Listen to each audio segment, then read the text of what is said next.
Hey, what up? Game Dog Games back with another one. Today it's gonna be my honest opinion of Test Drive Unlimited Solar Crown. I made a couple of initial thought videos, but I took them down because my opinion changed. Today we're going to get a real honest review of this game. Okay, so first off, where can I start with this? The only thing good about this game to me, honestly, after a week and a couple of days of playing, is that the map feels like an old Test Drive, like the open world driving, just simply driving. That's probably the main good thing that I like about this game. But there's a lot of bad. Okay, so I'm pretty sure y'all have heard about the usuals like the rubber banding, the network drops, the bad launch. We heard about all that. But I am going to go over the rubber banding because it is very, very, very bad in this game. I do not understand why these cars are unbeatable. And in my theory, based on what I just noticed before I got off earlier, is that when you're in a race and the network drops, what they're probably doing is resetting your AI opponents because you're beating them too bad. That's what my theory is. I don't know how true that is, but that's just my theory on that. But the rubber banding off the AI is just ridiculous. It's horrible, especially in cross country.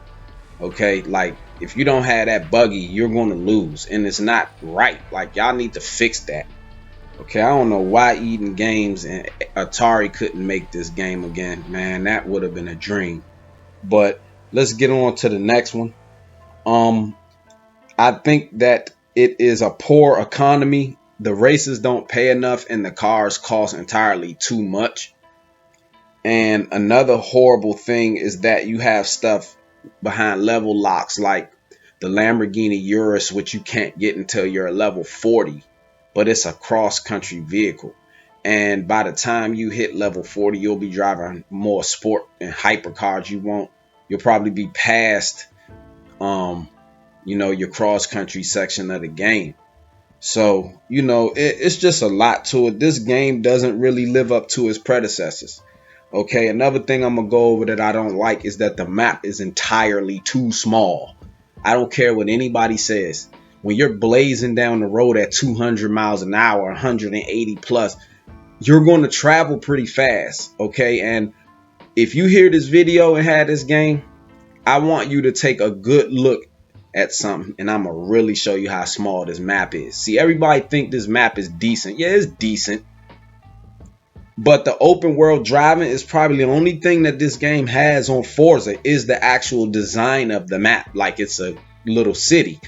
But you have to understand, if you look at the straightaway tunnel on the right side, like the center right side of the map, go through that tunnel. Watch how fast you blaze through it and watch how fast you go from south to north in the map. It's extremely small. This map is not that big. Like it's probably the size of Forza's map. It just has longer open roads, but it's pretty much the same. Like I could blaze around this map in about 5 or 10 minutes. It's not that hard. Okay, now it's no difficulty level, so that goes back to the AI stuff. You can't farm races. Okay, so like if you do a race 5 times in a row, by maybe the 5th race you're gonna be getting like $3,500. The AI is going to be all the way up on expert. So the better you drive, the faster they get. And once they get into expert, they're like unbeatable avatars. Even the unbeatable avatars in Forza Horizon 5, you can beat them. Because most of the games you race those in that game, you're really supposed to work as a team, but this video is not about Forza. Okay, so it's always online. We know that's some garbage. Now, one thing I did notice is that when you're not in a race, you can press pause like when you're open driving. But if you're in a race, that's when it's always online. The Frem to me is useless. Because first off, it should auto cash in on every bar. You shouldn't have to hit A. The game, you're driving too fast and trying to do too much on the road. That's just like texting and driving, if you want to be honest.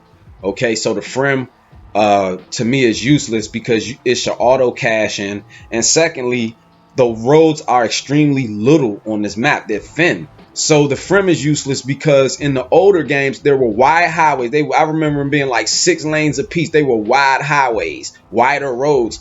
So you could gap cars more. You hit stuff in the older ones, but not as much in this one. In this one, the Frim is useless. The roads are too skinny. Okay, the gaps are very, very small between the cars. It really feels like no hezzy in this game if you're not on the open highway. Okay, and you're going to hit something. So that Frim is pretty useless. I'm not going to lie. I don't get paid to advertise for these games, so I don't care about profanity. The races, they suck ass to me. And that's because it's too many 90-degree turns. It's too much rubber banding into the corners, where if you're right on the opponent's butt and you're in second place, watch when they take that corner. No errors. They barely ever make errors, and it stinks. The city is too small. China was a bad map. Hong Kong, that was a bad map. Okay? Now, the map design is pretty good, but the roads are too daggone bony. So, to me, it's overall a boring game. It's no cops, as we know. Now, these are still my initial thoughts, but this game is trash to me right now. I'm not going to lie. It's very, very trash, and it's letting me down because I have thousands of hours in each TDU 1 and 2. Okay? And this game in 2024 is not living up to the predecessors. Those 2 games blew this game out of the water. Those old games, you didn't even need multiplayer. You can play them by yourself and get a good experience. On this game, you get bored. I feel like I'm riding loops around the map really fast. Okay? And there's no cops, like I said. There's no action. You know, and like I said, the clans kind of suck to me. I'm not really a fan of that. There's no properties, as we know. That stuff is coming. And another thing that I wanted to talk about is if it's not a car like an M4 or Alfa Romeo or certain types of cars that have their own unique sound, a lot of the V8 engines that are like growly, like Camaro, the SLS, AMG, they're really similar. And like I said in one of my old videos, they all sound like paddle shifters when you're driving each car. Every car revs and shifts the same. There's no difference in the shifting. All of them feel like they have a DSG in them. Okay, so this is just another one, man. I mean, I don't know what's up with this game. It's trash to me right now. I don't really care who disagrees.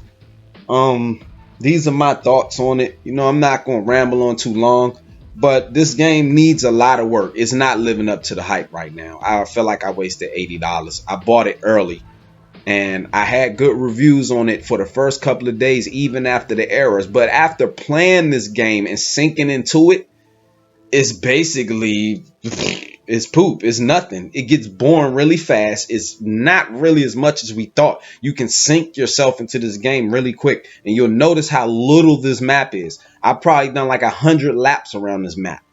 I wasn't going to do 100 laps around the other map without 100 hours put in, because it took an hour and some change to ride around the first map especially. I think that the second maps on TDU 2 were a little bit smaller. The first Oahu, that was a huge freaking map. You never ran out of new roads to find. You know, so this map size, it's a lot to it. But one thing I'm going to tell y'all to pay attention. When you go to the north end of the map, look off into the distance. You see cityscapes into the background. So if they extend this map, it might go off into the distance. You know, but that's just ambitions for this game, man. This is Game Dog Games back with another one, man. All my YouTube users, like, comment, subscribe. Hit that bell, man, for more. You know, I'm a growing channel. I'll follow you back and subscribe to you back. I'm not fake.